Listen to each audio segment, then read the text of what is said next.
Bienvenue à tous dans Économie Le Max sur i24 News. Au sommaire aujourd'hui, l'Irak, un pays où le pétrole coule à flot mais où on manque d'électricité.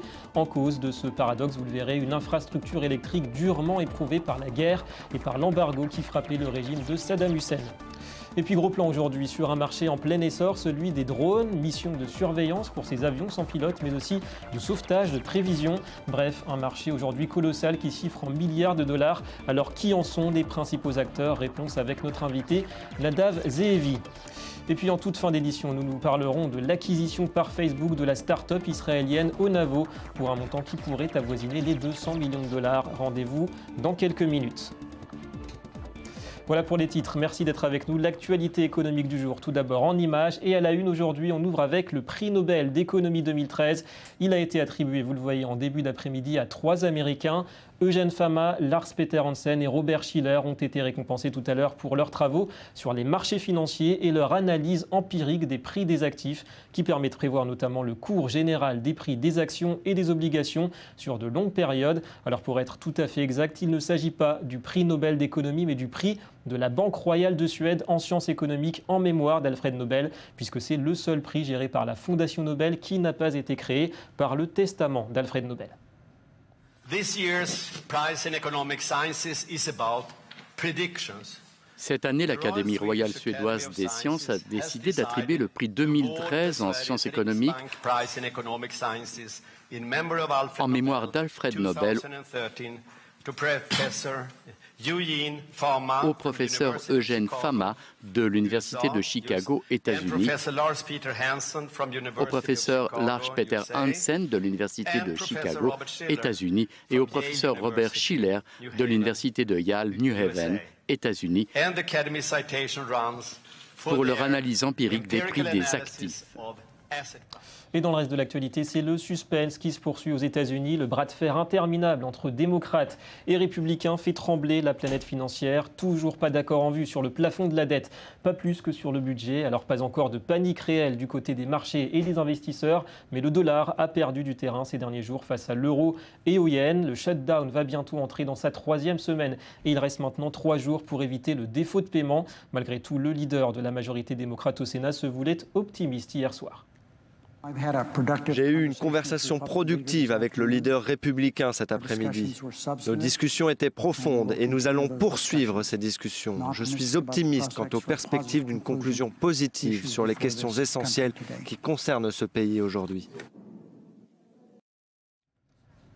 Voilà, et à retenir aussi l'inquiétude du gouverneur de la Banque de France, Christian Noyer, pour qui il y a un risque d'effet domino et de turbulence mondiale extrêmement violente et profonde en cas de blocage le 17 octobre sur la dette américaine.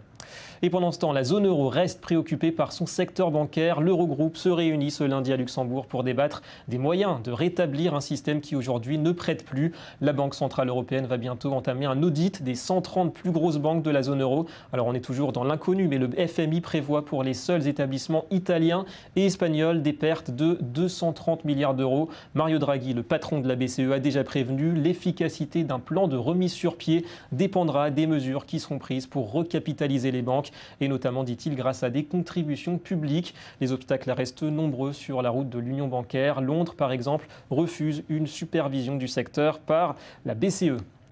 Cap sur la Chine avec les chiffres de l'inflation, ils sont supérieurs aux attentes mais en deçà des objectifs officiels du gouvernement. 3,1% en taux annuel en septembre, c'est tout de même un plus haut depuis 7 mois et il s'explique en partie par les mauvaises conditions météorologiques qui ont entraîné à la hausse les prix des denrées alimentaires. On rappelle que la Chine a fait face ces derniers jours au typhon Nari, le 25e typhon à frapper le pays cette année. Quoi qu'il en soit, cette hausse de l'inflation réduit la marge de manœuvre de la Banque centrale pour soutenir l'économie après le recul inattendu en septembre des exportations chinoises. C'est le premier dossier de cette édition. L'Irak est connu pour ses réserves d'or noir. Ce qu'on sait moins en revanche, c'est que sa population manque d'électricité. La faute à un réseau public obsolète. Depuis une dizaine d'années, les pénuries sont si graves qu'en dehors du Kurdistan, aucune ville ne dispose de courant 24 heures sur 24. Alors en attendant les nouvelles centrales électriques actuellement en construction, ce sont les groupes électrogènes qui s'arrachent aux 4 coins du pays. Retour sur un paradoxe avec ce reportage. Des grappes de câbles un peu partout, une vision habituelle dans les rues de Bagdad. Les sous-sols du pays regorgent de pétrole et pourtant, les Irakiens doivent compter sur le système D pour faire fonctionner leur frigo ou recharger leur portable. Le réseau public ne suffit pas, seule solution, les groupes électrogènes. Il n'y a pas d'électricité, ma télé, mon réfrigérateur et mon climatisateur sont éteints. Alors pour être bien, on s'assied juste sur le balcon. Beaucoup de Bagdadis se tournent donc vers des gestionnaires privés de générateurs. Ils alimentent tout un immeuble, voire une rue entière. Aboud Sajad s'occupe de 2 générateurs. Il garantit à ses 150 clients jusqu'à 18 heures d'électricité par jour. Pour ça, il faut débourser au moins $30 par mois. C'est un travail dur. Je dois être disponible nuit et jour pour surveiller les câbles et être sûr que le générateur n'est pas en surchauffe. Et s'il s'arrête une demi-heure, vous pouvez être sûr que les clients vont défiler pour se plaindre. Les autorités irakiennes ont pourtant dépensé des milliards de dollars pour améliorer le réseau de distribution électrique, mis à mal par des années de conflits et de sanctions internationales. C'est le gouvernement qui fixe les tarifs de l'électricité privée. Il subventionne aussi le carburant des groupes électrogènes. Et il construit des centrales électriques. Pour le ministère de l'électricité, le principal problème, c'est le combustible. Actuellement, nos centrales ont besoin de gaz pour fonctionner. Officiellement, le réseau public fournit 14 heures d'électricité par jour dans la capitale et jusqu'à 20 heures dans le reste du pays. Des chiffres que bien peu d'Irakiens seraient prêts à confirmer. En attendant l'électricité 24 heures sur 24, les groupes électrogènes pollueront longtemps encore le ciel de Bagdad.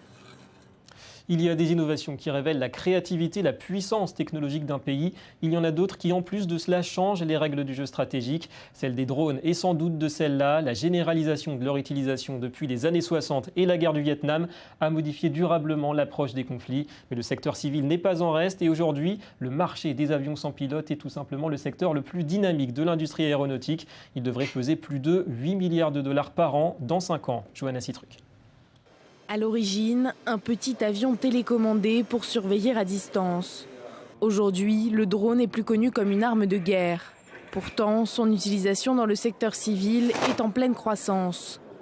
Oui, les affaires vont très bien. Ce qui est vraiment enthousiasmant en ce moment, c'est que le secteur est en train de changer, de se transformer d'un secteur avant tout militaire en une industrie qui cherche de nouveaux marchés. Et les usages civils du drone sont nombreux. Recherche, sauvetage ou encore poursuite. Certains fonctionnent même à l'énergie solaire. Nous voyons des avancées incroyables dans le monde de l'agriculture, de la sécurité publique et dans les applications industrielles. Premier exportateur de drones militaires au monde, Israël les utilise depuis près de 30 ans pour protéger son territoire. Entre 2005 et 2012, l'État hébreu en aurait vendu pour plus de 4,5 milliards de dollars. C'est près de 10% de ses exportations de matériel militaire. Alors que sur la même période, les exportations américaines ne dépassent pas les 3 milliards de dollars. La vérité est que cette technologie ne va pas disparaître et son utilisation dans les zones de conflit est une réalité à laquelle le monde doit maintenant faire face. D'après les estimations, la demande pour les drones militaires devrait se multiplier par 4 au cours des 10 prochaines années. Du côté civil, même tendance. Fin 2012, le marché était estimé à 62 milliards de dollars par an. D'ici 2025, l'industrie pourrait créer jusqu'à 100 000 emplois rien qu'aux États-Unis. Mais si le marché du drone est en pleine expansion, il reste sujet aux controverses. Son utilisation dans les conflits fait de nombreuses victimes, aussi bien militaires que civiles. Voilà, alors beaucoup de débats sur le sujet aux États-Unis. Surtout, on va s'intéresser avec notre invité au cas d'Israël, qui fait figure de leader technologique en la matière. Israël, premier exportateur mondial de drones militaires. Bonjour Nadav Zehevi. Bonjour. Bienvenue à vous. Alors vous êtes ancien journaliste, ancien directeur marketing dans l'aéronautique, ex-officier à Tsahal et vous connaissez très bien l'univers des drones. Première question, aujourd'hui Israël dispose d'une panoplie de drones tactiques à courte, moyenne portée, des références mondiales. Comment expliquer cette success story ? Ouais, il faut aller 40 ans vers la guerre de 1973, la guerre de Yom Kippour. Tout a commencé par là. Ça a commencé par là. Ça a commencé quand l'armée israélienne était là, à côté du canal de Suez, c'est l'armée égyptienne de l'autre. On voulait voir qu'est-ce qui se passe de l'autre côté du canal. Et c'est parce qu'on était les premiers à commencer, pas les premiers, mais on a commencé tôt c'est qu'à la fin, vers les années 80 et les années 90, on avait des systèmes qui étaient opérationnels. En la première guerre du Liban, en 1982, il y avait l'attaque, Israël a attaqué les batteries des missiles aériens syriens dans la Baka au Liban. Et dans cette attaque, Israël a utilisé les drones, les anciens drones qui étaient fabriqués par IAI, l'industrie de l'air israélienne. Et leur contribution à l'attaque des drones israéliens a fait un choc mondial. C'est la première fois que le monde a vu qu'est-ce qu'on peut faire avec des drones. C'est ça qui explique l'avance prise par Israël très rapidement dans le domaine des drones. Oui. Alors, le rôle stratégique... Le fait qu'on est en permanent cas de guerre. On comprend. Alors, le rôle stratégique des drones, on le connaît, la suprématie aérienne. Mais stratégiquement, est-ce qu'Israël a intérêt à partager sa technologie, à exporter? Est-ce que ça se justifie économiquement? Oui, on peut voir, si on regarde le marché des drones, les Américains ont 70% du marché. Les autres 30% sont divisés entre... Civils et militaires mélangés. Oui, mais il n'y a pas un civil. La plupart, c'est militaire. Civil, c'est très petit. Et si on regarde les chiffres, dans les derniers 8 ans, depuis 2005, l'export de drones d'Israël était 4,6 billions de dollars. En même période, les Américains, leur export au-dessus des États-Unis était 2,5 billions de dollars. Ça veut dire que vendre à l'étranger, c'est ça le challenge. Non, les Américains, ils vendent beaucoup à leur armée. Voilà. Mais vendre, c'est ce qu'ils sont en train d'exporter, c'était moins qu'Israël. Alors, on sait justement que récemment, la France a acheté pour environ 700 millions d'euros de drones américains. Pourtant, les experts disent que les modèles israéliens concurrents étaient supérieurs en termes de technologie. Ils étaient aussi moins chers. Est-ce que le politique s'invite souvent sur le marché des drones? Oui, c'est ce qui se passe en France, cette petite bataille entre le Heron israélien et le Raptor américain. L'une des raisons de cette situation, c'est le fait qu'il y avait de grands budgets en Amérique. Des coupes budgétaires aux États-Unis. Oui, très grandes coupes notamment dans le domaine militaire. Dans le domaine militaire, et alors les compagnies américaines essayent de tout faire pour vendre à l'étranger, hors des États-Unis. On peut voir, c'est exactement ce qui se passe maintenant en France. Avant, les compagnies américaines comme General Dynamics, ils vendaient tellement beaucoup, de grandes quantités à l'armée américaine qui ne s'intéressaient pas trop à l'export. Parce qu'en plus, ils ont des régulations qui font très difficile à exporter. Mais maintenant, ils font tous la guerre. Avec une bataille donc États-Unis-Israël. Merci Nadav Ze'evi pour toutes ces explications. Et on va passer au Media Watch. Et c'est l'information high-tech du jour. Facebook rachète la start-up israélienne Onavo et ça fait du bruit dans la presse. Bonjour Johanna Citruc. Bonjour. Est-ce qu'on en sait plus sur les détails de cette opération? Alors, c'est une information déjà qui a été révélée par le Haaretz et ensuite reprise par de nombreux journaux et sites internet dans le monde. Pour l'instant, le montant de la transaction n'a pas été dévoilé, mais les analystes tablent sur une somme entre 150 et 200 millions de dollars.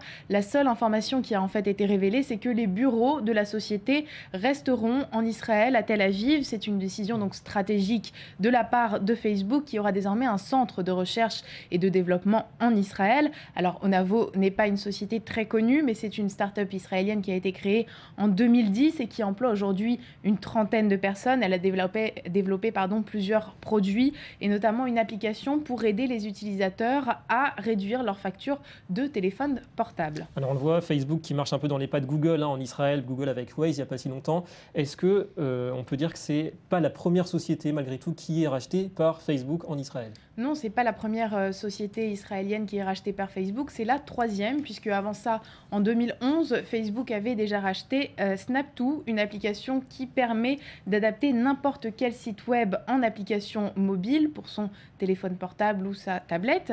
Et en 2012, Face.com qui a développé donc une technologie de reconnaissance faciale qu'on connaît bien maintenant sur Facebook que lorsqu'on essaye d'identifier ses amis. Alors, autre sujet, Johanna, l'ONU a mis au point un nouvel indicateur pour mesurer la gestion du vieillissement de la population d'un pays.